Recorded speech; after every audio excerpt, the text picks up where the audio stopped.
কর্মের বিচার করতে গেলে দশম ভাবের সাবলর্ড প্ল্যানেটটিকে দেখতে হবে। দশম ভাবের সাবলর্ড প্ল্যানেটটি তার স্টারলর্ডের মাধ্যমে যে ভাবের সাথে ইনভলভমেন্ট করবে এবং কমিটমেন্ট ও ফাইনাল কনফার্মেশন 2, 6, 10 ও 11th হাউসের সাথে করবে। জাতক সেই ভাব বা হাউস সংক্রান্ত যদি কর্ম করে থাকে তাহলে জীবনে সফলতা লাভ করবে। দশম ভাবের সাবলর্ড প্ল্যানেটটি যদি তার স্টারলর্ডের মাধ্যমে 4th হাউসের সাথে কানেক্টেড হয়ে থাকে তাহলে জাতক বা জাতিকা মূলত কোনো প্রপার্টি ডিলিং, কোনো রকম এডুকেশন সংক্রান্ত কোনো কাজ, কার্ড ডিলিং ইত্যাদি যদি কোনো কাজের সাথে যুক্ত থাকে তাহলে জীবনে সফলতা লাভ করবে।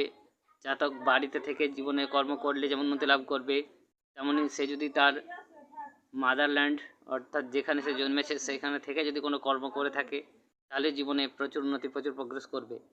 এই সমস্ত জাতক জাতিকারা মূলত প্রপার্টি সংক্রান্ত, এডুকেশন সংক্রান্ত কোনো কাজ, ফার্নিচার ইত্যাদি কোনো ব্যবসা ইত্যাদি কোনো কাজের সাথে যুক্ত থাকলে জীবনে উন্নতি বা প্রোগ্রেস করে থাকে।